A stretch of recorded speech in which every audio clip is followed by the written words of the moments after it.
Okay. Thank you.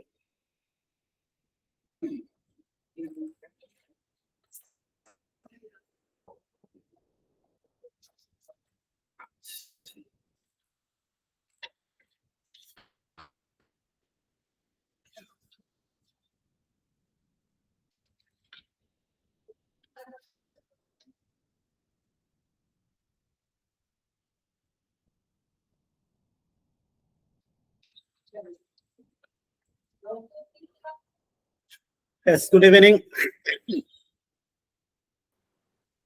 Good afternoon, sir. Sorry. Good afternoon. And good evening. Sorry. Good afternoon. അപ്പൊ റെഡിയാണല്ലോ, തുടങ്ങാം. കഴിഞ്ഞ ക്ലാസ്സിൽ നമ്മൾ ടെൻസുകളെ കുറിച്ചല്ലേ പറഞ്ഞുകൊണ്ടിരുന്നത്? എവിടം വരെ പറഞ്ഞു? ഏത് ടെൻസ് വരെ പറഞ്ഞത്? Simple future. സിമ്പിൾ ഫ്യൂച്ചർ പറഞ്ഞു കഴിഞ്ഞല്ലേ? അപ്പൊ എന്തിനാ സിമ്പിൾ ഫ്യൂച്ചർ ഉപയോഗിക്കുന്നത്? ഭാവിയിൽ നടക്കാൻ പോകുന്ന ഒരു കാര്യത്തെ കുറിച്ച് പറയാനാണ്. അതിന്റെ സ്ട്രക്ചർ എന്ന് പറഞ്ഞാൽ subject plus will or shall. അത് പറഞ്ഞാണല്ലോ. അപ്പൊ സിമ്പിൾ ഫ്യൂച്ചർ ടെൻസ് ഉപയോഗിക്കുന്നത് ഭാവിയിൽ നടക്കാൻ പോകുന്ന കാര്യത്തെ കുറിച്ച് പറയാനാണ്. കൂടാതെ ഈ സിമ്പിൾ ഫ്യൂച്ചർ ടെൻസിനോടൊപ്പം ഉപയോഗിക്കുന്ന ചില ടൈം വേർഡ്സ് ഉണ്ട്. അതായത് സമയത്തെ ഇൻഡിക്കേറ്റ് ചെയ്യുന്ന, സൂചിപ്പിക്കുന്ന വാക്കുകൾ. അതേതെല്ലാം എന്ന് പറഞ്ഞാൽ tomorrow, A day after tomorrow. Tomorrow എന്ന് പറഞ്ഞാൽ നിങ്ങൾക്ക് എല്ലാവർക്കും അറിയാം, നാളെ. A day after tomorrow, tomorrow എന്ന് പറഞ്ഞാൽ എന്താ? നാളെയും കഴിഞ്ഞ് അടുത്ത ദിവസം, അതായത് മറ്റന്നാൾ. അതുപോലെ next day, next week, next month, next year, ഇങ്ങനെയുള്ള പദങ്ങൾ അല്ലെങ്കിൽ adverbs showing time may also be used with the simple future tense. Simple future tenseനോടൊപ്പം ഈ വാക്കുകൾ ഉപയോഗിക്കാറുണ്ട്. കൂടാതെ ഭാവിയിൽ നടക്കാൻ പോകുന്ന കാര്യം നമുക്ക് ഈ സിമ്പിൾ ഫ്യൂച്ചർ ടെൻസ് ഉപയോഗിക്കാതെ നമുക്ക് അവതരിപ്പിക്കാം. അതിന് ഗോയിങ് ടു എന്ന ഒരു ഫോം ഉണ്ട്. ഗോയിങ് ടു എന്ന ഫോം ഉപയോഗിച്ചിട്ട് നമുക്ക് ഭാവിയിൽ നടക്കാൻ പോകുന്ന കാര്യങ്ങൾ സൂചിപ്പിക്കാം. അപ്പോ it is going to rain, ഒരു എക്സാമ്പിൾ ആണ്. It is going to rain, മഴ പെയ്യാൻ പോകുന്നു. അപ്പോ സിമ്പിൾ ഫ്യൂച്ചർ ടെൻസ് പകരമായിട്ട് നമുക്ക് ഗോയിങ് ടു ഫോം ഉപയോഗിച്ച് കാര്യങ്ങൾ അവതരിപ്പിക്കാം. പക്ഷെ ഗോയിങ് ടു ഫോം ഉപയോഗിക്കുമ്പോൾ നമ്മൾ നേരത്തെ തീരുമാനിച്ച് ഉറപ്പിച്ചിട്ടുള്ള കാര്യങ്ങൾ അവതരിപ്പിക്കാനാണ് സാധാരണയായിട്ട് ഉപയോഗിക്കാറ്.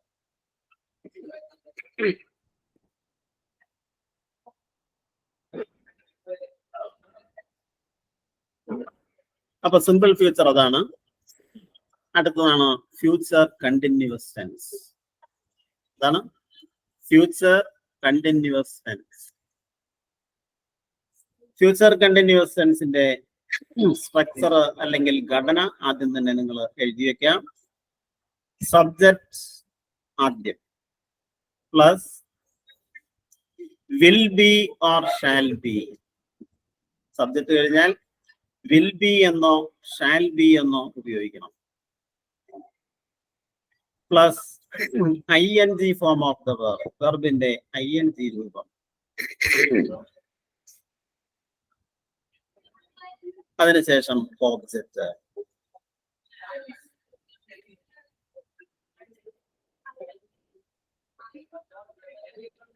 നോക്കാം. അപ്പോ ഫ്യൂച്ചർ കണ്ടിന്യൂസ് ടെൻസ് ഉപയോഗിക്കുന്നത് ഭാവിയിൽ ഒരു പ്രവൃത്തി തുടർന്നുകൊണ്ടിരിക്കും എന്ന് പറയാനാണ് ഫ്യൂച്ചർ കണ്ടിന്യൂസ് ടെൻസ് ഉപയോഗിക്കുന്നത്. ഭാവിയിൽ ഒരു നിശ്ചിത സമയത്ത് ഒരു പ്രവൃത്തി ഇങ്ങനെ തുടർന്നുകൊണ്ടിരിക്കും എന്ന് പറയാനാണ് ഫ്യൂച്ചർ കണ്ടിന്യൂസ് ടെൻസ്. ഫ്യൂച്ചറിൽ കണ്ടിന്യൂ ചെയ്യുന്ന അല്ലെങ്കിൽ തുടരാൻ സാധ്യതയുള്ള പ്രവൃത്തികളെ കുറിച്ച് പറയാനാണ് ഫ്യൂച്ചർ കണ്ടിന്യൂസ് ടെൻസ് ഉപയോഗിക്കുന്നത്. To denote an action which will be going on at a specific future time in the future.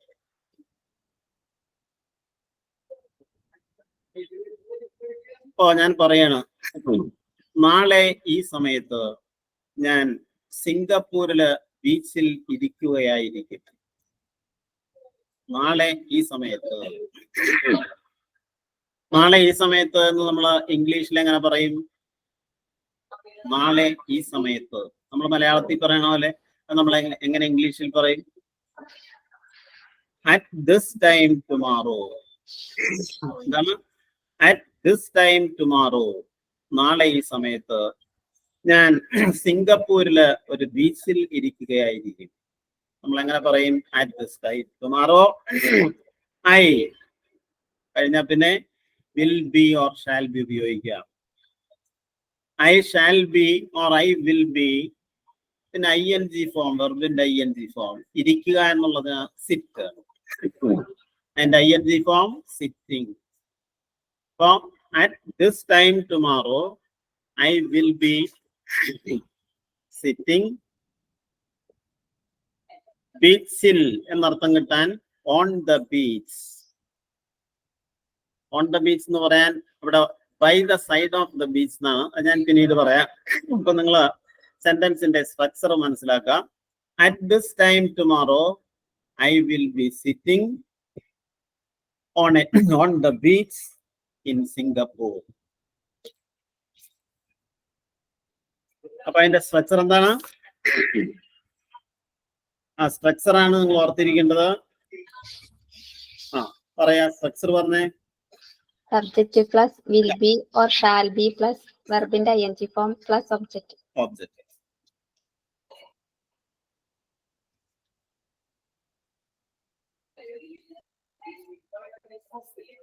നോക്കാം.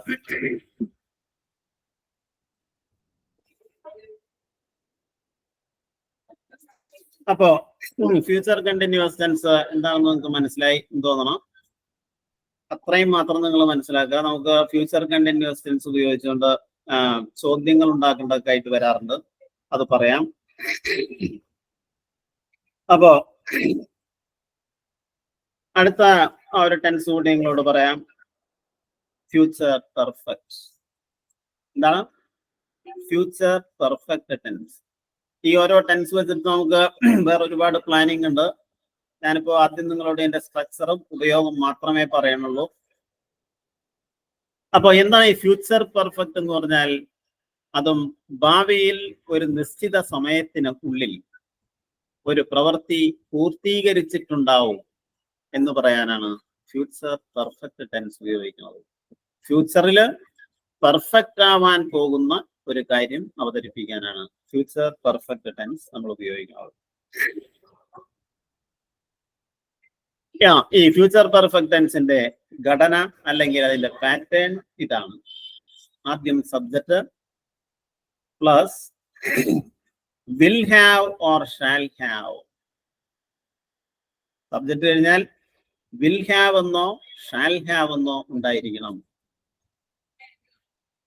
Plus past participle form of the verb. വെർബിന്റെ പാസ്റ്റ് പാർട്ടിസിപ്പിൾ ഫോം ആണ് അടുത്തായിട്ട് നമ്മൾ ഉപയോഗിക്കേണ്ടത്. ആ സ്ട്രക്ചർ ഓർക്കാം.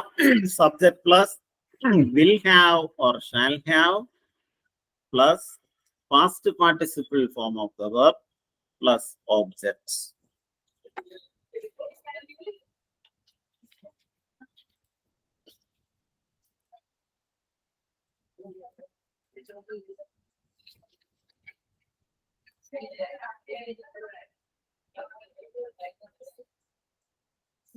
Okay.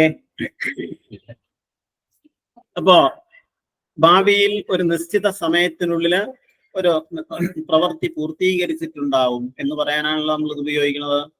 അപ്പോ അടുത്ത മാർച്ച് ആവുമ്പോഴേക്കും ഞാൻ എൻ്റെ ഡിഗ്രി പൂർത്തീകരിച്ചിട്ടുണ്ടാവും. അടുത്ത മാർച്ച് എന്ന് പറഞ്ഞാൽ ഒരു ഫ്യൂച്ചർ ടൈമാണ്. ആ ഫ്യൂച്ചർ ടൈമിനുള്ളിൽ ഞാൻ ഡിഗ്രി കംപ്ലീറ്റ് ചെയ്തിട്ടുണ്ടാവും. ഈ വാക്യം ഫ്യൂച്ചർ പെർഫെക്റ്റ് ടെൻസിലാണ് നമ്മൾ പറയേണ്ടത്. എങ്ങനെയാണ് പറയണത്? I will have or shall have. പൂർത്തീകരിക്കുക എന്നുള്ളതിന് ഇംഗ്ലീഷ് വേർഡ് ഏതാണ്? പൂർത്തീകരിക്കുക, കംപ്ലീറ്റ് അല്ലേ? അപ്പൊ അതിന്റെ പാസ്റ്റ് പാർട്ടിസിപ്പിൾ ഉപയോഗിക്കുക.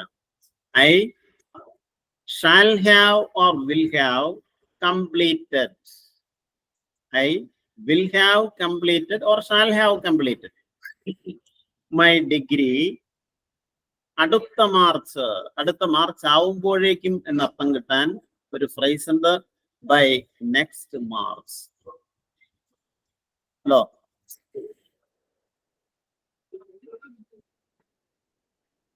അപ്പൊ അങ്ങനെ അടുത്ത മാർച്ച് ആവുമ്പോഴേക്കും ഞാൻ ഡിഗ്രി പൂർത്തീകരിച്ചിട്ടുണ്ടാവും. I will have completed my degree by next March.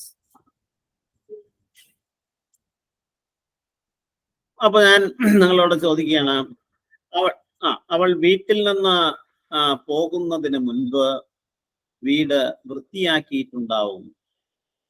എങ്ങനെ പറയും നമ്മൾ ഈ ആശയം?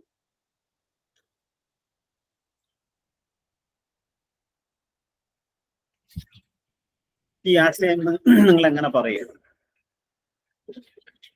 ഞാൻ വീട്ടിൽ നിന്ന് പോകുന്നതിന് മുൻപ് അല്ലെങ്കിൽ വീട് വിട്ടു പോകുന്നതിന് മുൻപ് വീട് വൃത്തിയാക്കിയിട്ടുണ്ടാവും.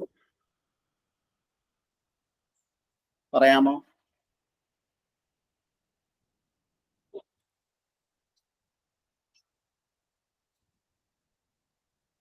ശ്രമിക്കാം നിങ്ങളോ? I will have cleaned. Cleaned എന്ന് പറയുന്നത് ക്ലീൻഡ്, CLEANED, ക്ലീൻഡ് എന്നാണ് ഉച്ചാരണം കേട്ടോ. I will have cleaned my room. I will have cleaned my room. പോകുന്നതിന് മുന്നേ എന്ന് പറയും. മുൻപ് എന്നർത്ഥം കിട്ടാൻ ബിഫോർ എന്ന വാക്ക് ഉപയോഗിക്കണം. I will have cleaned my room before. പോകുക എന്നുള്ളതിന്, വീട് വിട്ടുപോവുക എന്ന് പറഞ്ഞാൽ ലീവ് എന്ന വേർഡാണ് നമ്മൾ ഉപയോഗിക്കുന്നത്. Before I leave the house. I will have cleaned my room before I leave the house.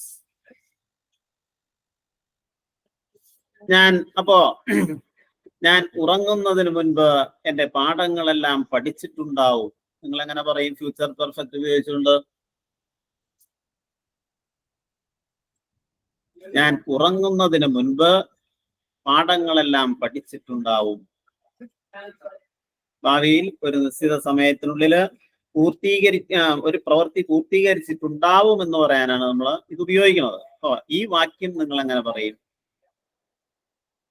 ഞാൻ ഉറങ്ങുന്നതിന് മുൻപ് എന്റെ പാഠങ്ങളെല്ലാം പഠിച്ചിട്ടുണ്ടാവും. I will have studied or learned my lessons. അല്ലേ? Before I sleep. എഴുതിയാൽ മതി, before I sleep. പിന്നെ ഉറങ്ങുക എന്നുള്ളതിന് ഇംഗ്ലീഷിൽ മറ്റൊരു നല്ല ശൈലിയുണ്ട്, before I got to bed. I will have studied all my lessons before I go to bed or before I sleep. No.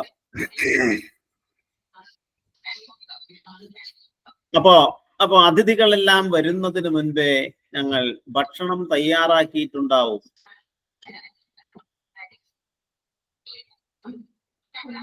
അതിഥികൾ, അവിടെ എന്താ ശബ്ദം കേൾക്കുന്നുണ്ട്? അതിഥികൾ വരുന്നതിന് മുൻപേ ഞങ്ങൾ ഭക്ഷണം തയ്യാറാക്കിയിട്ടുണ്ടാവും. അതും ഫ്യൂച്ചർ പെർഫെക്റ്റ് ടെൻസ് ആണ്. അതിഥികൾ ഭാവിയിൽ വരാനിരിക്കണുള്ളൂ. അവര് വരുന്നതിന് മുൻപ് തന്നെ ഞങ്ങൾ ഭക്ഷണം എല്ലാം തയ്യാറാക്കിയിട്ടുണ്ടാവും. എങ്ങനെ പറയും?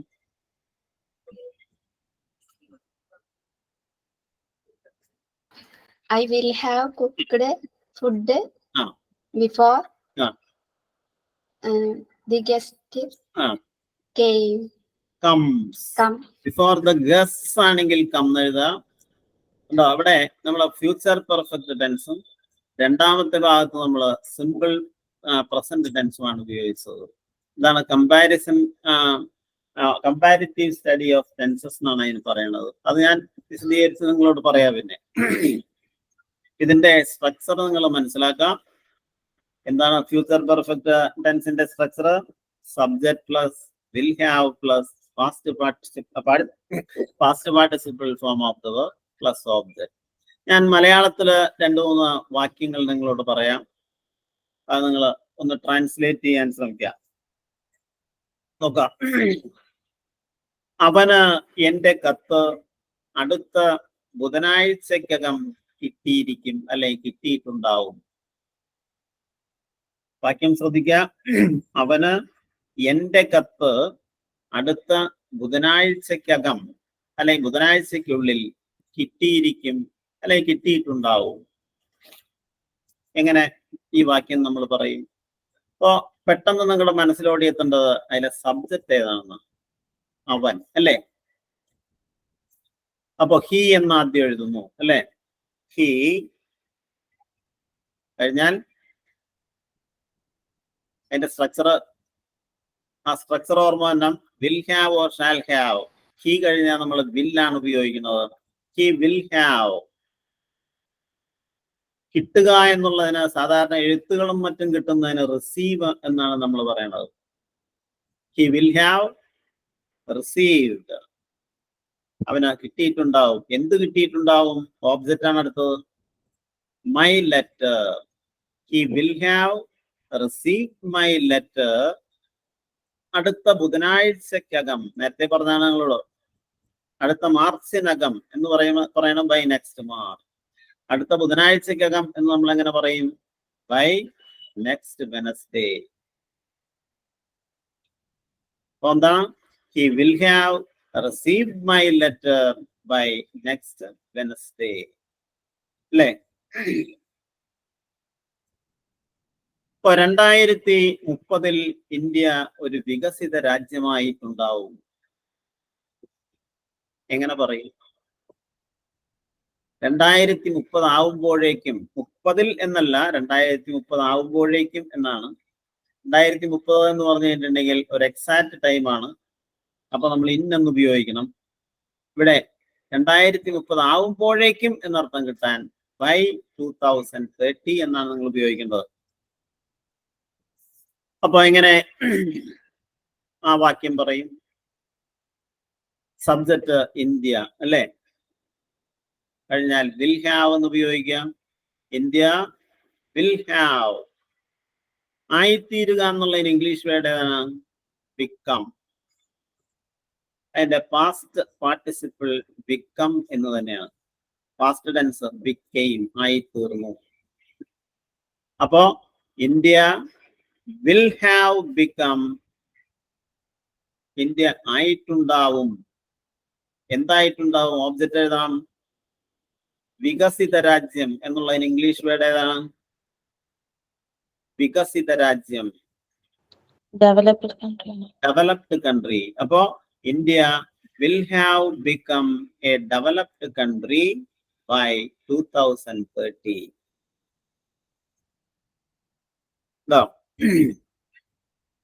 നാളെ 4 മണിയാവുമ്പോൾ ഞാൻ വീട്ടിലെത്തിയിട്ടുണ്ടാവും. എങ്ങനെ പറയും? നാളെ 4 മണിയാവുമ്പോൾ ഞാൻ വീട്ടിൽ എത്തിയിട്ടുണ്ടാവും.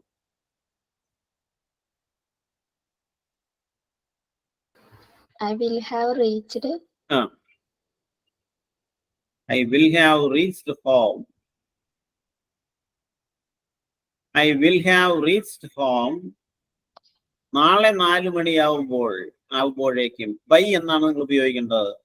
ബൈ 4 o'clock tomorrow അല്ലേ? I will have reached home by 4 o'clock tomorrow. 4 മണിയാവുമ്പോഴേക്കും എന്ന് പറയുമ്പോഴാണ് നിങ്ങൾ ബൈ എന്ന പ്രൊപ്പോസിഷൻ ഉപയോഗിക്കേണ്ടത്. പ്രൊപ്പോസിഷനെ കുറിച്ചൊക്കെ നമുക്ക് പിന്നീട് പറയേണ്ടതുണ്ട്, പറയാം. അപ്പൊ I will have reached my home by 4 o'clock tomorrow. ഉണ്ടോ? നോക്കാം. അടുത്ത ആഴ്ചക്കുള്ളിൽ അല്ലെങ്കിൽ അടുത്ത ആഴ്ചക്കകം ഞാൻ ആ നോവൽ വായിച്ചിട്ടുണ്ടാവും അല്ലെങ്കിൽ വായിച്ചു തീർത്തിട്ടുണ്ടാവും. എങ്ങനെ പറയും? അടുത്ത ആഴ്ചക്കകം.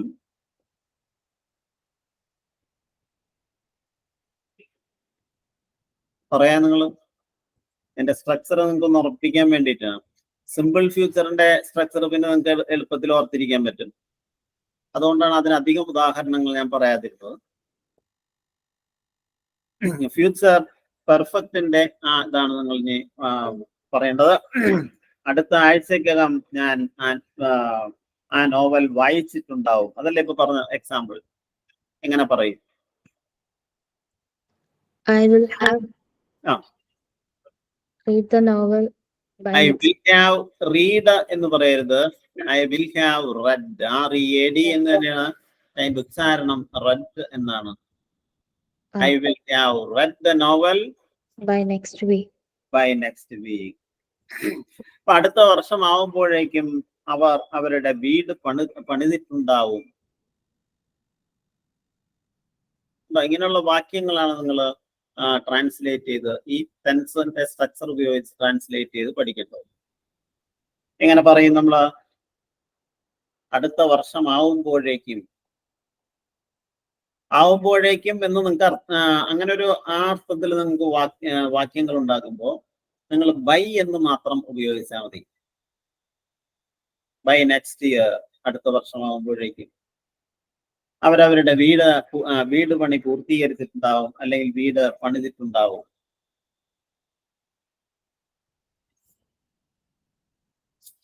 എങ്ങനെ പറയും? സബ്ജക്റ്റ് ഏതാണ്? ഡേ. കഴിഞ്ഞാൽ പിന്നെ എന്തുപയോഗിക്കും? Will have. Will have. പണിയുക അല്ലെങ്കിൽ പണിയുക എന്നുള്ളതിന് ബിൽഡ് എന്ന വേർഡാണ് നമ്മൾ ഉപയോഗിക്കുന്നത്. BUILD. അതിന്റെ പാസ്റ്റ് പാർട്ടിസിപ്പിൾ ഉപയോഗിക്കുക. Build, built. BUILT. Past participle built എന്ന് തന്നെ. They will have built their house by next year. No.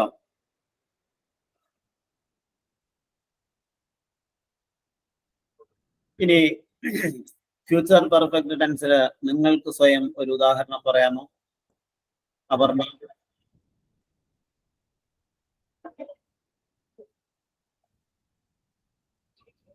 ഏതെങ്കിലും ഒരു എക്സാമ്പിൾ നിങ്ങൾ സ്വയം ഒന്ന് പറഞ്ഞു നോക്കിയേ.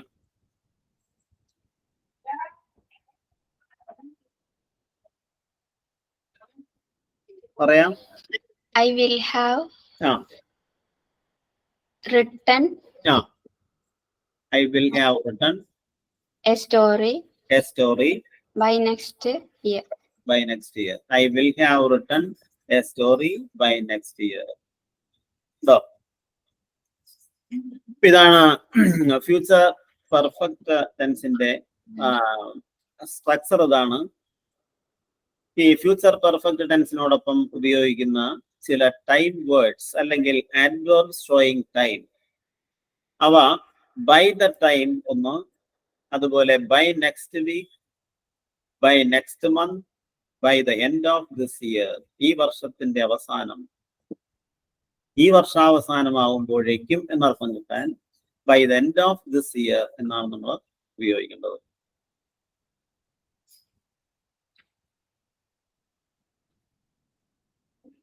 ഓക്കെ, അപ്പോ ഫ്യൂച്ചർ പെർഫെക്റ്റിന്റെ സ്ട്രക്ചർ മനസ്സിലായില്ലേ?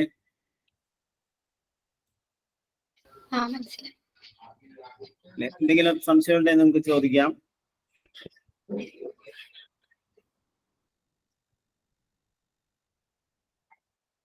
അപ്പൊ അത് റെഡി. അതിന് നിങ്ങൾ 10 എക്സാമ്പിൾ വീതം എഴുതുക. കഴിഞ്ഞ ദിവസം എന്തെങ്കിലും ഹോംവർക്ക് തന്നിരുന്നോ? എക്സാമ്പിൾസ് എഴുതാൻ പറഞ്ഞു. എഴുതിയാ നിങ്ങൾ എന്നിട്ട്? അത് എഴുതി. അതെ, നമ്മുടെ ഈ ഗ്രാമർ സെക്ഷനിൽ ഏറ്റവും ടഫായിട്ടുള്ള ഒരു ഭാഗമാണ് യഥാർത്ഥത്തിൽ ടെൻസ്. അതിന് കാരണം ഇത് മറന്നു പോകാൻ വളരെയധികം സാധ്യതയുണ്ട്. പല പിള്ളേരും പറഞ്ഞു കേട്ടിട്ടുള്ളതാണ് അത്. അപ്പൊ നമ്മളിങ്ങനെ ഇന്ററാക്ട് ചെയ്യുമ്പോൾ നിങ്ങൾക്ക് ഓർമ്മയുണ്ടാവും. ബട്ട് നിങ്ങൾ സ്വയം ആലോചിക്കുമ്പോൾ ചിലപ്പോൾ അതിന്റെ സ്ട്രക്ചറോ ഉപയോഗമോ കിട്ടില്ല. അപ്പൊ നിങ്ങൾ അതൊന്ന് റിപ്പീറ്റ് ചെയ്യണം. ഞാൻ ഓരോ ഭാഗങ്ങൾ കഴിയുമ്പോൾ ഇത് നിങ്ങളെ കൊണ്ട് റിപ്പീറ്റ് ചെയ്യിക്കുക. അപ്പൊ നിങ്ങൾക്ക് അത് ഉറച്ചോളൂ. നോക്കാം. അടുത്ത ടെൻസ് ആണ്. Last one is future perfect continuous. Future perfect continuous. സാധാരണഗതിയിൽ ഈ ഫ്യൂച്ചർ പെർഫെക്റ്റ് കണ്ടിന്യൂസ് ടെൻസ് സാധാരണ വലിയ ഉപയോഗത്തിലില്ല. എങ്കിലും അതിന്റെ സ്ട്രക്ചറും അതിന്റെ ഉപയോഗം കൂടി ഒന്ന് വെറുതെ മനസ്സിലാക്കാം. നോക്കാം. സബ്ജക്റ്റ് ആദ്യം. will have been or shall have been. Will have been or shall have been. Plus ing form of the verb. Verbന്റെ ing form ആണ് അടുത്തായിട്ട് ഉപയോഗിക്കുന്നത്.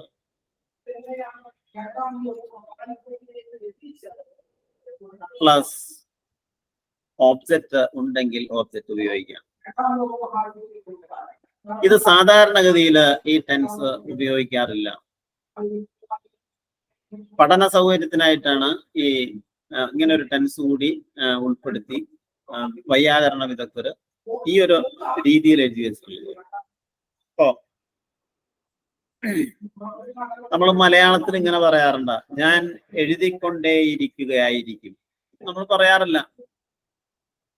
ഞാൻ അങ്ങനെ ചെയ്തുകൊണ്ടേയിരിക്കുകയായിരിക്കും എന്നർത്ഥം. ആ അർത്ഥത്തിലാണ് ഈ ഫ്യൂച്ചർ പെർഫെക്റ്റ് കണ്ടിന്യൂസ് ടെൻസ് ഉപയോഗിക്കുന്നത്. ഇപ്പോ ഞാൻ എഴുതിക്കൊണ്ടേയിരിക്കുകയായിരിക്കും എന്ന് നമ്മൾ പറയുന്നത് I shall have been writing എന്നാണ്. സാധാരണ ഇങ്ങനെ ഈ ടെൻസ് സാധാരണ പഠിപ്പിക്കാറില്ല. എങ്കിലും നിങ്ങളത് മനസ്സിലാക്കി വെക്കാൻ അങ്ങനെ ഒരു ടെൻസ് ഉണ്ട്. Future perfect continuous. അതിന്റെ structure subject plus will have been or shall have been plus ing form of the verb plus object.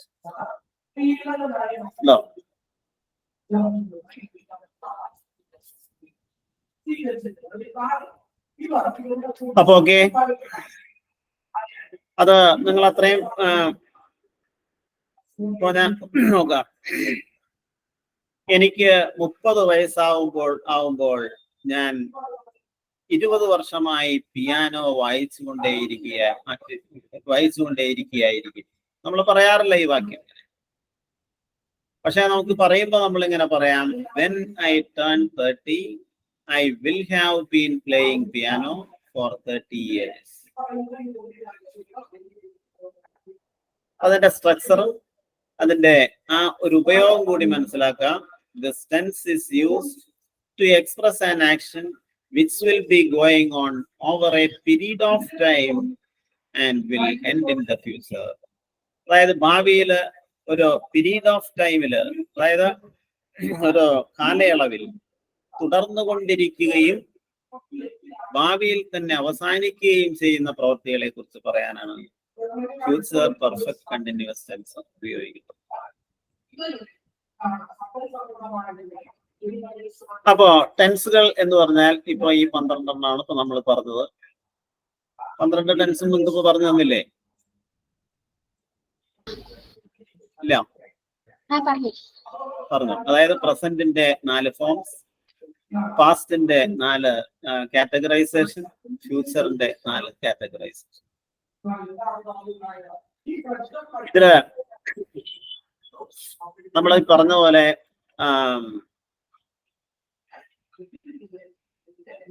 ചില ടെൻസുകളൊന്നും വ്യാപകമായിട്ട് ഉപയോഗത്തിലില്ല. അതിലൊന്നാണ് ഇപ്പൊ നമ്മൾ പറഞ്ഞ ഫ്യൂച്ചർ പെർഫെക്റ്റ് കണ്ടിന്യൂസ് ടെൻസ്. അതിന്റെ സ്ട്രക്ചർ മനസ്സിലാക്കാം. ഓക്കെ, അപ്പോ ടെൻസ് നമുക്ക് ഇതിന് ശേഷം ഒരു റിവിഷൻ നമ്മൾ നടത്തുന്നതായിരിക്കും. അപ്പൊ കുറച്ചുകൂടി നിങ്ങൾ ഓർക്കുക.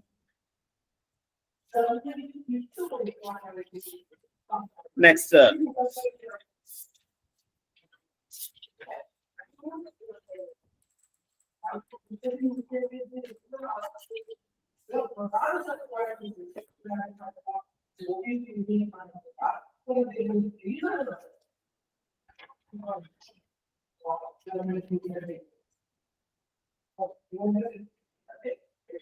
നോക്കാം. ഇനി നിങ്ങൾക്ക് വളരെ പരിചിതമായിട്ടുള്ള മറ്റൊരു ടോപ്പിക്കിലേക്കാണ് ഞാൻ കടക്കുന്നത്. പക്ഷേ അത് നമുക്ക് പരിചയമുള്ളതാണെങ്കിലും അതെന്താണെന്ന് ഒന്ന് ശ്രദ്ധിക്കുക നിങ്ങൾ. നമ്പേഴ്സ് ഇൻ ഇംഗ്ലീഷ് ഇത് വളരെ പ്രധാനപ്പെട്ട ഒന്നാണത്. പല ആളുകൾക്കും തെറ്റിപ്പോവാറുള്ളതുമായിട്ടുള്ള ഒന്നാണ്. നിങ്ങൾക്ക് അറിയാവുന്ന പോലെ there are two numbers in English. ഇംഗ്ലീഷിൽ 2 നമ്പേഴ്സ് ആണുള്ളത്. അതായത് singular number and plural number. എന്താണ് ഏകവചനവും ബഹുവചനവും? നിങ്ങൾക്ക് അറിയാവുന്നതാണ്. ബട്ട്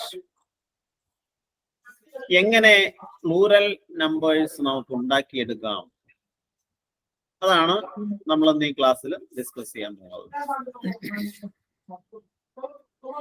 നോക്കാം. അപ്പൊ സിംഗുലർ എന്ന് പറഞ്ഞാൽ എന്താണ്? ഡിനോട്ടിങ് വൺ, ഒരെണ്ണം മാത്രമുള്ള, ഒന്നിനെ മാത്രം സൂചിപ്പിക്കുന്ന. എന്നാൽ whereas plural is something that denotes more than one.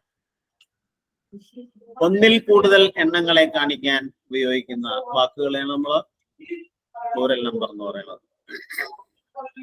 വ്യാകരണ നിയമം അനുസരിച്ച് a singular noun should be followed by a singular verb and a plural number should be followed by a plural verb. അത് നമുക്കറിയാവുന്നതാണ്. ബട്ട് ഇവിടെ നമ്മളിപ്പോ നിങ്ങളോട് ചോദിക്കുന്നത്, നിങ്ങളോട് പറയുന്നത് ways of forming plurals. നമുക്ക് ഒരു സിംഗുലർ നൗണിന്റെ പ്ലൂറൽ നൗൺ പ്ലൂറൽ എങ്ങനെ നമുക്ക് ഉണ്ടാക്കിയെടുക്കാം, അതിന് ചില വ്യാകരണ നിയമങ്ങൾക്ക് ചില റൂൾസ് ഉണ്ട്. ആ റൂൾസ് ആണ് ഇപ്പൊ നിങ്ങളോട് പറയുന്നത്. നോക്കാം. ഒന്നാമത്തെ റൂൾ എന്ന് പറയുന്നത് majority of nouns by the addition of es. മിക്കവാറും സാധാരണ നാമങ്ങളെ നമുക്ക് പ്ലൂറലാക്കി മാറ്റാൻ അതിനോടൊപ്പം യെസ് എന്ന് ചേർത്താൽ മതി. ഇതാണ് എല്ലാവർക്കും അറിയാവുന്ന ഒരു ജനറൽ ആയിട്ടുള്ള കാര്യം. അതായത് plurals of nouns is generally formed by adding es to the singular. സിംഗുലറിനോട് യെസ് എന്ന് ചേർത്താൽ പ്ലൂറലായിട്ട് മാറും. ഉദാഹരണത്തിന് boy boys, book books, girl girls, pen pens. സാധാരണ വാക്കുകളാണ് അല്ലേ? അത് നമുക്കറിയാവുന്ന ഒന്നാണ്. പക്ഷെ അടുത്ത ഒരു റൂൾ ഒന്ന് ശ്രദ്ധിക്കാൻ നിങ്ങൾ. യെസ് എന്ന ലെറ്റർ, അതുപോലെ S H, C H, X, Z, ഏതൊക്കെയാണ്? S, S H, C H, X, അതുപോലെ ഇസഡ് എന്നീ അക്ഷരങ്ങളിൽ അവസാനിക്കുന്ന വാക്കുകളുണ്ട്. അങ്ങനെ ഈ അക്ഷരങ്ങളിൽ അവസാനിക്കുന്ന വാക്കുകളുടെ പ്ലൂറൽ ഉണ്ടാക്കാൻ അവയുടെ സിംഗുലറിനോടൊപ്പം ഇ എസ് എന്ന് ചേർത്താൽ മതി. E S. ഉദാഹരണത്തിന് ഗ്യാസ്. ഗ്യാസ് എസിലാണ് അവസാനിക്കുന്നത്. അതിന്റെ പ്ലൂറൽ ഗ്യാസസ്, GASES അല്ലെ? DISH, dish. അവിടെ ഈ വേർഡ് അവസാനിച്ചിട്ടുള്ളത് SH എന്ന അക്ഷരങ്ങളിലാണ്. അപ്പൊ SH അവസാനിക്കുന്ന ഈ അക്ഷരത്തിന്റെ പ്ലൂറൽ ഉണ്ടാക്കാൻ അതിനോടൊപ്പം ES എന്ന് ചേർക്കാം. DISHES, dishes. അതുപോലെ ബ്രാഞ്ച്. ബ്രാഞ്ച്, BRANCH, CHലാണ് അവസാനിച്ചിട്ടുള്ളത് അല്ലെ? അപ്പൊ CH അവസാനിച്ചിട്ടുള്ള ആ വാക്ക് പ്ലൂറൽ എങ്ങനെ ആക്കും നമ്മള്? BRANCHES. പല ആളുകൾക്കും മാറിപ്പോവാറുള്ളതും തെറ്റിപ്പോവാറുള്ളതായിട്ടുള്ളൊരു റൂളാണത്. അതുപോലെ ഫോക്സ്, FOX, എക്സിലാണ് അവസാനിച്ചിട്ടുള്ളത്. അതിന്റെ പ്ലൂറൽ എങ്ങനെ ഉണ്ടാക്കാം? FOXES. ധാരാളം വാക്കുകളുണ്ട് അങ്ങനെ. ക്ലാസ്, ബസ്, ബ്രഷ്, BRUSH, അതുപോലെ brand, match, watch, WATCH, watch, WATCHES. അപ്പൊ റൂൾ നമ്പർ 2 ഇതാണ്. Nouns ending in S, SH, CH or X. ഇങ്ങനെയുള്ള നൗൺസ് അവയുടെ പ്ലൂറൽ ഫോം ചെയ്യുന്നത് അവയോടൊപ്പം ES എന്ന് ചേർത്താൽ മതി. Plurals are formed by the addition of ES to the singular.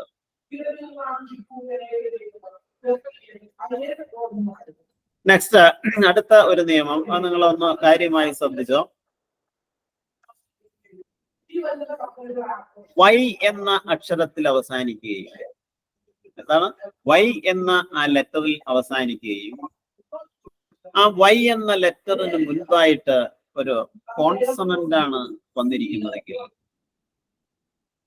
അപ്പൊ എന്താണ് വവൽസ് ആൻഡ് കോൺസണന്റ്സ്? അത് ആദ്യം നിങ്ങൾ മനസ്സിലാക്കണം. നിങ്ങൾ ചെറിയ ക്ലാസ്സുകളിലൊക്കെ പഠിച്ചിട്ടുള്ളതായിരിക്കാം. വവൽസ് എന്ന് പറഞ്ഞാൽ വവൽ ലെറ്റേഴ്സ് ആണ് നിങ്ങൾ പഠിച്ചിട്ടുള്ളത്. AEIOU ഇവയെ വവൽ ലെറ്റേഴ്സ് എന്നാണ് പറയുന്നത്. ആ വവൽ ലെറ്റേഴ്സിന് തന്നെ വ്യത്യസ്തമായ ശബ്ദങ്ങളുണ്ട്. വവൽ സൗണ്ട് എന്നാണ് അവ പറയുന്നത്. അതില് മോണോത്തോങ്സ് ആൻഡ് ഡിഫ്തോങ്സ് എന്ന് പറഞ്ഞ 2 ഭാഗമുണ്ട്. അതവിടെ ഇരിക്കട്ടെ. ഇപ്പൊ വവൽസ് എന്ന് പറഞ്ഞു കഴിഞ്ഞിട്ടുണ്ടെങ്കിൽ സ്വയം ഉച്ചാരണ ശേഷിയുള്ള ലെറ്റേഴ്സിനെയാണ് വവൽസ് എന്ന് പറയുന്നത്. അതായത് ചുണ്ടിന്റെയോ പല്ലിന്റെയോ നാവിന്റെയോ സഹായമില്ലാതെ ഉച്ചരിക്കുന്ന ശബ്ദങ്ങളെയാണ് വവൽസ് എന്ന് പറയുന്നത്. നിങ്ങൾ എ എന്ന് പറഞ്ഞു നോക്കിയേ. എ വായിലെ നാവോ അല്ലെങ്കിൽ ചുണ്ടോ പല്ലോ ഒന്നും തന്നെ നമുക്ക് അത് ഉപയോഗിക്കേണ്ടി വരുന്നില്ല എ എന്ന് പറയാൻ. ഈ അപ്പോഴും അത് തന്നെ. I, O, U. അതായത് ശരിക്കും പറഞ്ഞാൽ ആ സൗണ്ട് പുറത്തേക്ക് ഇവിടെ എങ്ങും തട്ടാതെ തന്നെ പുറത്തേക്ക് വരികയാണ്. ഇങ്ങനെ ഉച്ചരിക്കപ്പെടുന്ന ശബ്ദങ്ങളെയാണ് വവൽ സൗണ്ട്സ് എന്ന് പറയുന്നത്. Vowel sounds are sounds which are uttered without the help of lips, tongue and teeth. എന്നാൽ കോൺസണൻസ് എന്ന് പറഞ്ഞാൽ ഈ വവൽ ലെറ്റേഴ്സ് കഴിഞ്ഞിട്ടുള്ള ബാക്കി അക്ഷരങ്ങൾ. ഇപ്പൊ എ കഴിഞ്ഞാൽ B, C, D, F, G, H, J, K. ബാക്കിയുള്ള ആ ലെറ്റേഴ്സിനെയാണ് നമ്മൾ കോൺസണൻസ് എന്ന് പറയുന്നത്. ഇവിടെ ഞാനത് പറയാൻ കാരണം ഈ മൂന്നാമത്തെ നിയമം പറയണമെങ്കിൽ വവൽസ് ആൻഡ് കോൺസണൻസ് അറിഞ്ഞിരിക്കേണ്ടതാണ്. അപ്പൊ എന്താ പറഞ്ഞത്? Y എന്ന അക്ഷരത്തിൽ അവസാനിക്കുകയും Y എന്നതിന് മുൻപ് ഒരു കോൺസണന്റ് ലെറ്റർ ആണ് വന്നിരിക്കുന്നതെങ്കിൽ അത്തരത്തിലുള്ള വാക്കുകളെ പ്ലൂറലാക്കി മാറ്റാൻ ആ Y എന്ന് മാറ്റാൻ IES എന്ന് ചേർത്ത് വൈയിൽ അവസാനിക്കുകയും വൈക്ക് മുൻപായിട്ട് ഒരു കോൺസണന്റ് ലെറ്റർ ആണ് വന്നിരിക്കുന്നതെങ്കിൽ അവയെ പ്ലൂറലാക്കാൻ ആ വൈ അങ്ങോട്ട് കളയാൻ പകരം IES എന്ന് ചേർക്കുക. ഫോർ എക്സാമ്പിൾ നോക്കാം. Story STORY, STORY വൈയിലാണ് അവസാനിച്ചിരിക്കുന്നത്. വൈക്ക് മുൻപ് എന്താണ്? ആർ. ആർ എന്ന് പറഞ്ഞാൽ കോൺസണന്റ് ആണ്. അപ്പോ വൈയിൽ അവസാനിക്കുകയും ആറിൽ അതിന് മുമ്പായി ഒരു കോൺസണന്റ് ആണ് വന്നിട്ടുള്ളത്. അതിനെ നമുക്ക് എങ്ങനെ പ്ലൂറലാക്കാം? ST. ആ വൈ അങ്ങോട്ട് മാറ്റാം, പകരം IES എന്ന് ചേർക്കാം. STORIES, stories. ഉണ്ടോ? ധാരാളം വാക്കുകളുണ്ട് അങ്ങനെ. City, CITY വൈയിലല്ലേ അവസാനിച്ചിരിക്കുന്നത്. വൈക്ക് മുൻപ് എന്താണ്? ടി, കോൺസണന്റ് ആണ്. അപ്പൊ അതിനെ പ്ലൂറലാക്കാൻ CITIES, സിറ്റീസ്. അതുപോലെ വെറൈറ്റി, നമ്മൾ പലപ്പോഴും പറയാറുള്ള വേർഡാണ് വെറൈറ്റി. VARIETY. വൈയിൽ അവസാനിച്ചിരിക്കുന്നു, അതിനു മുമ്പ് ടി ആണ്. അപ്പോ വെറൈറ്റീസ്, VARIETIES, വെറൈറ്റീസ്.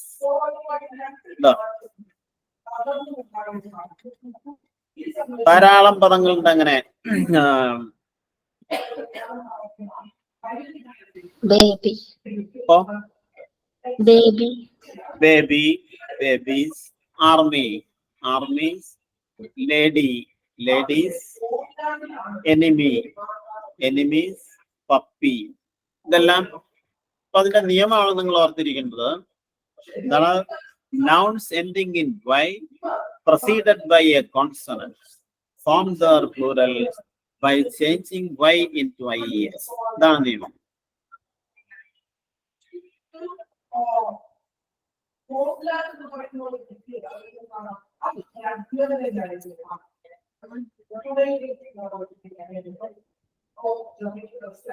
ഓക്കെ, മനസ്സിലായോ? മനസ്സിലായത്. ഓക്കെ, പക്ഷെ അടുത്ത മറ്റൊരു നിയമം, ഈ നിയമത്തിന്റെ ഒരു അനുബന്ധ നിയമമാണത്.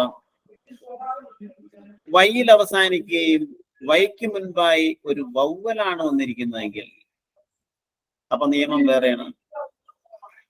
നിങ്ങള് ആ വൈക്ക് ശേഷം എസ് എന്ന് മാത്രം ചേർത്താൽ മതി. ഉദാഹരണത്തിന് ഡോങ്കി, DONKEY, വൈയിലാണ് അവസാനിച്ചിരിക്കുന്നത്. വൈക്ക് മുൻപ് ഇ എന്ന കോൺസണന്റ് ആണ്.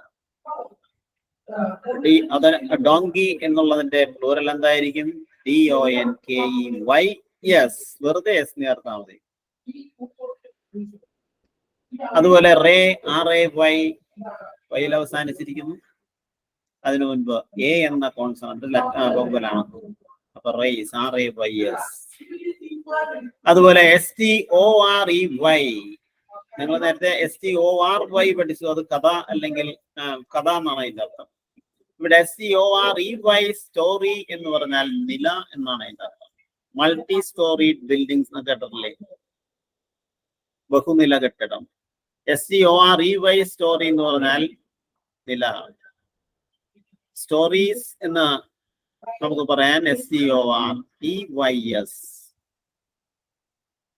അതുപോലെ നമ്മുടെ വീട്ടിലുള്ള ചിമ്മിനി, CHIMNEY, അതിന്റെ പ്ലൂറൽ എന്തായിരിക്കും? CHIMNEYS. അതുപോലെ KEY, keys, KEYS. Day, days. Monkey, monkeys. വെറുതെ ചേർത്താൽ മതി.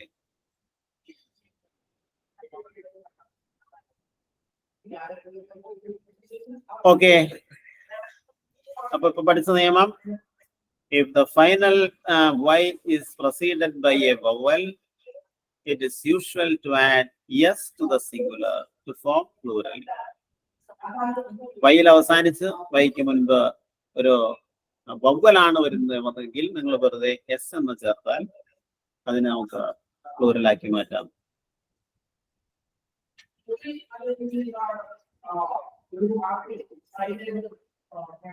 യെസ്, അത് മനസ്സിലായോ? മനസ്സിലായി. നെക്സ്റ്റ്, എന്നാൽ ഇപ്പൊ നമ്മൾ പറഞ്ഞൊരു നിയമമാണെങ്കിലും ഈ നിയമത്തിന് എല്ലാ വാക്കുകളുടെയും കാര്യത്തിൽ ഈ നിയമം ബാധകമല്ല. അതിന്റെ ഒരു എക്സെപ്ഷൻസ് ഉണ്ട്. Some scientific or technical words borrowed from Latin ഭാഷയിൽ നിന്ന് ഇംഗ്ലീഷ് ഭാഷയിലേക്ക് കടം കൊണ്ടിട്ടുള്ള ചില സയന്റിഫിക് വേർഡ്സ്, ചില വാക്കുകളുണ്ട്, ടെക്നിക്കൽ വേർഡ്സ്. അവയോടൊപ്പം ഞാനൊരു എക്സാമ്പിൾ പറയാം. ഡൈനാമോ, DYNAMO, ഓയിലാണ് അവസാനിച്ചിട്ടുള്ളത്. അതിന് മുന്നിൽ ഞാൻ ആ നിയമം പറഞ്ഞില്ല. നോക്കാം,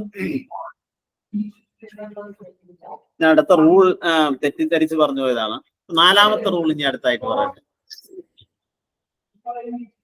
ഓ എന്ന ലെറ്ററിൽ അവസാനിക്കുകയും ഓയിന് മുമ്പായി ഒരു കോൺസണന്റ് ആണ് വന്നിരിക്കുന്നതെങ്കിൽ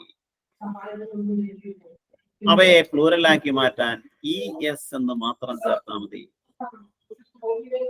എന്താണ്? ഓ, ഓയിൽ അവസാനിക്കുകയും ഓ എന്നതിന് മുൻപ് ഒരു കോൺസണന്റ് ആണ് വന്നിരിക്കുന്നതെങ്കിൽ അതിനെ നിങ്ങൾ എങ്ങനെ പ്ലൂറലാക്കും?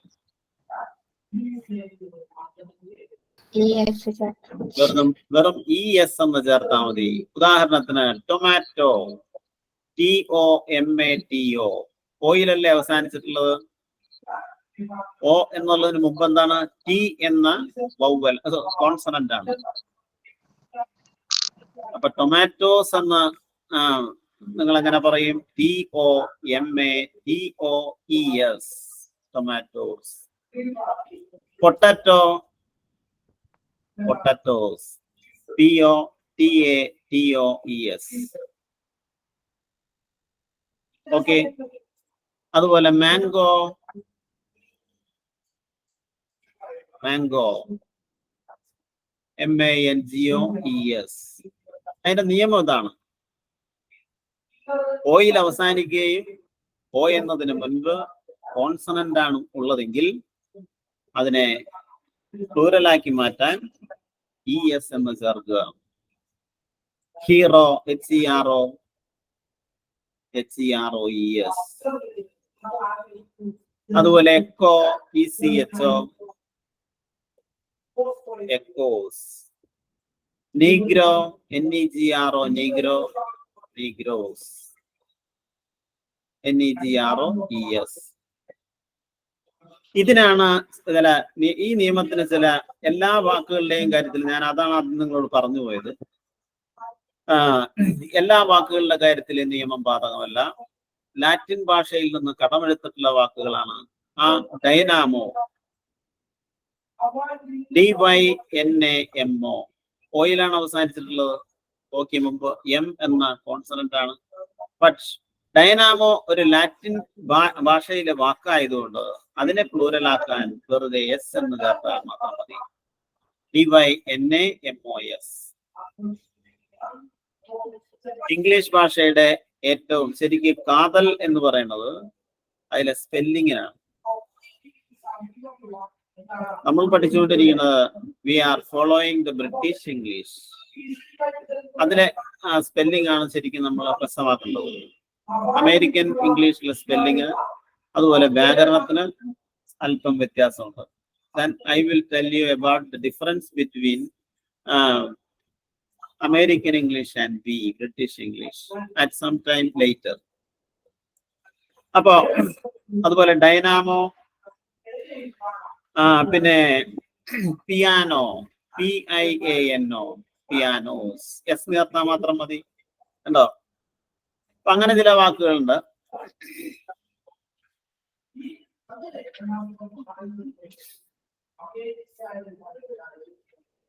ഡൈനാമോ ഒരു word. Photo, PHOTO, photo. Photos എന്ന് പറയാൻ PHOTO, എസ് എന്ന് പറയാവൂ. അതുപോലെ commando, commandos. Ratio, ratios. Logo, logos. അപ്പൊ ഇങ്ങനെ ഉള്ള ചില ഫോറിൻ ആൻഡ് സയന്റിഫിക് വേർഡ്സ് ഉണ്ട്. അവയെ പ്ലൂറലാക്കി മാറ്റാൻ നമ്മൾ വെറുതെ എസ് എന്ന് മാത്രം ചേർത്താൽ മതി. ഓക്കെ, അത് മനസ്സിലായില്ലേ നിങ്ങൾക്ക്? സംശയങ്ങളുടെ പറയാട്ടോ. ഓക്കെ, ലാറ്റിൻ വേർഡാണെന്ന് എങ്ങനെ അറിയും? എന്തോ ലാറ്റിൻ വേർഡാണ് അത് എങ്ങനെ അറിയും?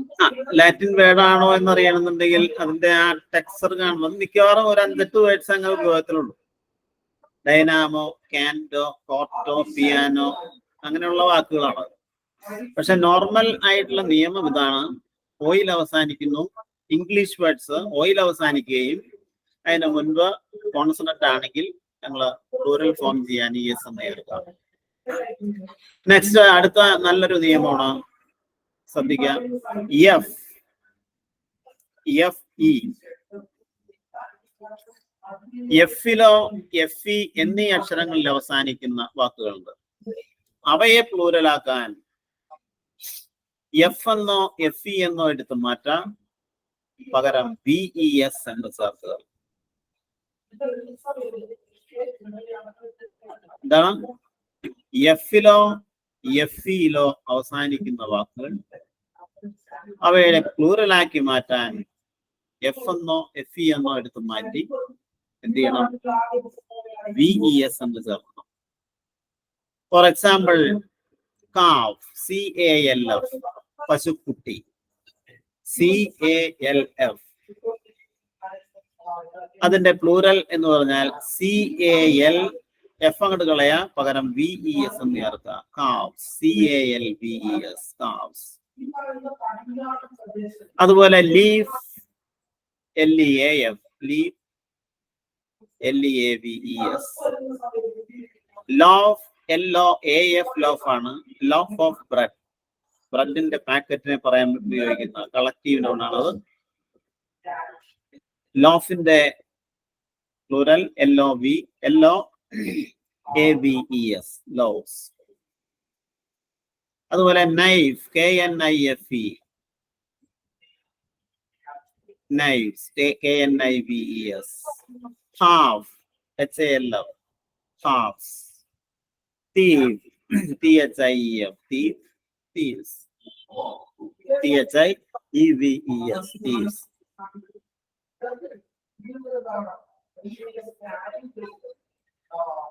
മനസ്സിലായോ?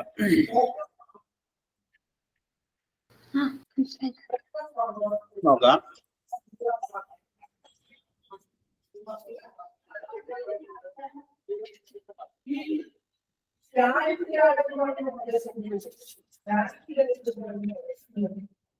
അപ്പൊ എഫിലോ എഫ് ഇയിലോ അവസാനിക്കുന്ന വാക്കുകളെ പ്ലൂറലാക്കാൻ നമുക്ക് എഫ് എന്ന് മാറ്റാം, VES ചേർക്കാം. Wife, wifes, self, selfs, life, lives. എന്നാൽ ഈ നിയമത്തിനും ചില എക്സെപ്ഷൻസ് ഉണ്ട്. ആ എക്സെപ്ഷൻ ഇതാണ്: ചില വാക്കുകൾ അത് നമ്മൾ പ്രത്യേകം മനഃപ്പാഠമാക്കുകയോ അല്ലെങ്കിൽ പഠിക്കുകയോ ചെയ്യേണ്ട ഒന്നാണ്. DWARF, ഡാഫ്, കുള്ളൻ എന്നാണ് അതിന്റെ അർത്ഥം. അവിടെ എഫ് മാറ്റാൻ പാടില്ല, ഡാഫ്സ്, വെറുതെ എസ് ചേർത്താൽ മതി. Safe, saves, gulf, gulfs, roof, roofs. അതുപോലെ പഫ്, പഫ്സ്. ഇങ്ങനെ ഈ നിയമം ബാധകമല്ലാത്ത ചില വാക്കുകളുണ്ട്. ആ വാക്കുകളോടൊപ്പം അവയുടെ പ്ലൂറൽ ഫോം ചെയ്യാൻ എസ് എന്ന് മാത്രം ചേർത്താൽ മതി. നോക്കാം. ഇനി ചില നൗൺസ് അവയെ പ്ലൂറലാക്കി മാറ്റാൻ അവയുടെ ഇന്റേണൽ വൗവൽ മാറ്റിയാൽ മതി. ഉദാഹരണത്തിന് മാൻ, MAN, MAN. ആ വാക്കിന്റെ ഉള്ളിലുള്ള ഒരു വൗവലാണ് A. ആ വൗവൽ ചേഞ്ച് ചെയ്യാൻ ഈ നാക്കി മാറ്റാം. മാൻ, മെൻ, MEN.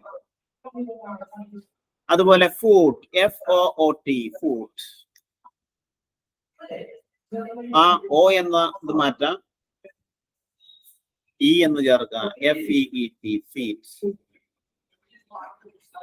അതുപോലെ ഗൂസ്, GOOSE, ഗൂസ്. ഗൂസ് എന്ന് പറഞ്ഞ ഒരു പക്ഷിയാണ് അല്ലെ? ഗൂസ് പക്ഷി, വാർത്തപ്പക്ഷി അല്ലെ? അപ്പൊ ഗൂസ് എന്നതിന്റെ പ്ലൂറൽ എന്താണ്? ഗീസ്, GEESE, ഗീസ്. അതുപോലെ നമ്മുടെ ടൂത്ത്, TOOTH, ടൂത്ത്. അതിന്റെ പ്ലൂറൽ ടീത്ത് എന്നാണ്, TEETH, ടീത്ത്. ഉണ്ടോ?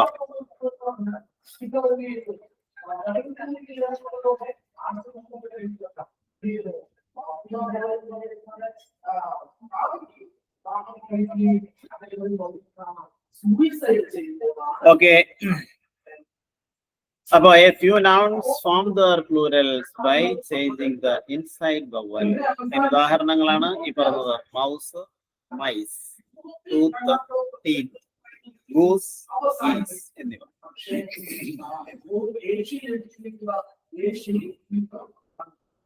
പിന്നെ ചില വാക്കുകളുണ്ട്, അവയോടൊപ്പം നമുക്ക് en എന്ന് ചേർത്താൽ ഏതാണ്ട് 2 വേർഡ്സേ അങ്ങനെ ഉള്ളൂ, 2 അല്ല 3 വേർഡ്സ് ഉള്ളൂ. ഓൾഡ് ഇംഗ്ലീഷ് വേർഡ്സ് ആണ് എന്നാണ് അതിന് പറയുന്നത്. A few old English plurals ending en and. അപ്പൊ നമ്മൾ പറയാം, ഇതിന് ഉദാഹരണം പറയുകയാണെങ്കിൽ ഓക്സ് ഒരു ഓൾഡ് ഇംഗ്ലീഷ് വേർഡാണ്, കാള. അതിന്റെ പ്ലൂറൽ ഫോം ചെയ്തിരിക്കുന്നത് en എന്ന് ചേർത്തിട്ടാണ്. അതുപോലെ ചൈൽഡ്, ചൈൽഡ് എന്നുള്ളതിന് en, child, ren. അതുപോലെ ബ്രദർ, brother. ബ്രദർ എന്നുള്ളതിന്റെ ശരിയായ പ്ലൂറൽ എന്താണ്? Brothers, brother's. പക്ഷെ അതിന് മറ്റൊരു പ്ലൂറൽ ഫോം കൂടി ഉണ്ട്, ബ്രദേൺ, brethren, ബ്രദേൺ. ബ്രദറൻ എന്നും ഉച്ചാരണമുണ്ട്. അപ്പൊ ബ്രദറൻ ആൻഡ് ബ്രദേഴ്സ് തമ്മിലുള്ള വ്യത്യാസം, അപ്പൊ ബ്രദേഴ്സ് എന്നും പ്ലൂറലാണ്, ബ്രദേൺ എന്നുള്ളതും പ്ലൂറൽ തന്നെയാണ്. പക്ഷെ അവ തമ്മിൽ ചെറിയൊരു അർത്ഥ വ്യത്യാസമുണ്ട്. അശ്വതി ഇതാവുന്ന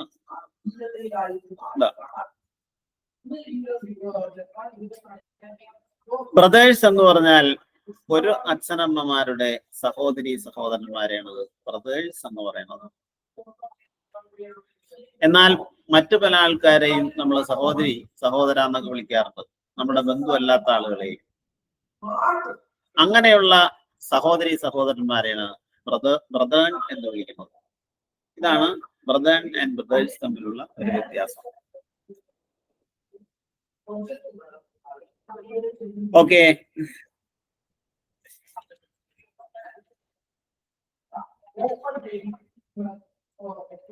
നെക്സ്റ്റ് അടുത്ത ഒരു നിയമം എന്താണെന്ന് വെച്ചാൽ,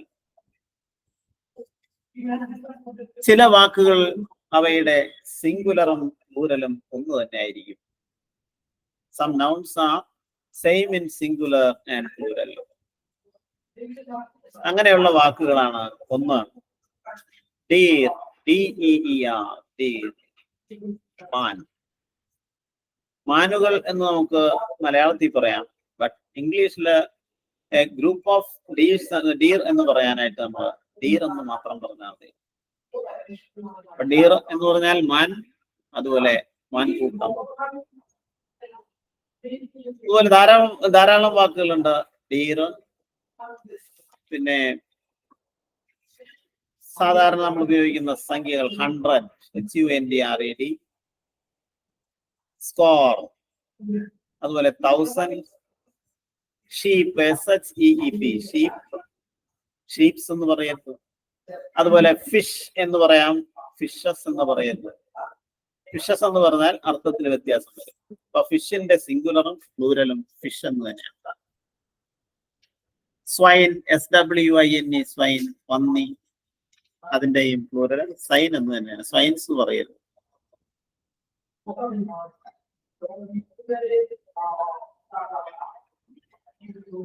ഇനി ഞാൻ കുറച്ച് വാക്കുകൾ നിങ്ങളോട് പറയാം, അത് നിങ്ങൾ എവിടെയെങ്കിലും എഴുതി വെക്കണമെന്നായിരിക്കും. ഈ പറയാൻ പോകുന്ന വാക്കുകൾക്കൊന്നിനും സിംഗുലർ ഫോം ഇല്ല, അവ എപ്പോഴും പ്ലൂറൽ ആയിരിക്കും. ഏതൊക്കെയാണ് ആ വാക്കുകൾ? ഒന്ന് സിസേഴ്സ്, SCISSORS. സിസേഴ്സ് എന്ന് പറഞ്ഞാൽ പ്ലൂറലാണ്. അതുപോലെ trousers, jeans, arms, ALMS, arms, ഭിക്ഷ. അതുപോലെ സ്പെക്ടക്കിൾസ്, നമ്മൾ ധരിക്കുന്ന കണ്ണട. പിന്നെ ഡ്രോയേഴ്സ്, DRAWERS, ഡ്രോയേഴ്സ്, വലിപ്പ മേശയുടെ ഒക്കെ ഡ്രോയർ എന്ന് പറയില്ലേ. അതുപോലെ പാൻസ്, നമ്മൾ ഉപയോഗിക്കുന്ന പാൻസ്. പാന്റ് എന്ന് പലരും പറഞ്ഞു കേട്ടിട്ടുണ്ട്. പാന്റ് എനിക്ക് പാകമല്ല. ബട്ട് പാൻറ് എന്ന് നമ്മൾ പറയരുത്, പാൻസ് എന്നേ പറയാവൂ, അത് പ്ലൂറലാണ്. മൈ പാൻസ് ആർ ഡേർട്ടി എന്നേ പറയാവൂ, മൈ പാൻസ് ഈസ് ഡേർട്ടി എന്ന് പറയരുത്. They have no singular. Binoculars. Binoculars. ആ വാക്കും പ്ലൂറലാണ്, സിംഗുലർ ഇല്ല അതിന്.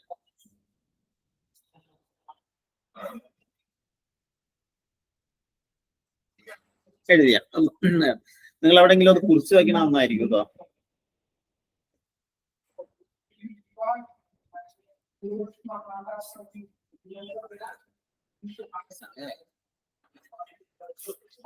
അപ്പോ നമുക്ക് അടുത്ത ക്ലാസ്സിൽ കാണാം. ഓക്കെ, ഞാൻ ടൈം ആയത് ഞാൻ ശ്രദ്ധിച്ചില്ല.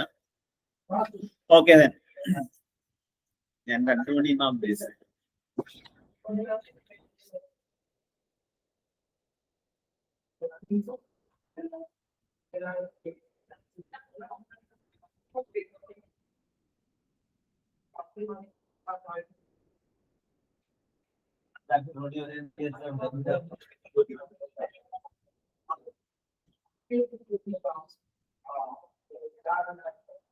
മാഡം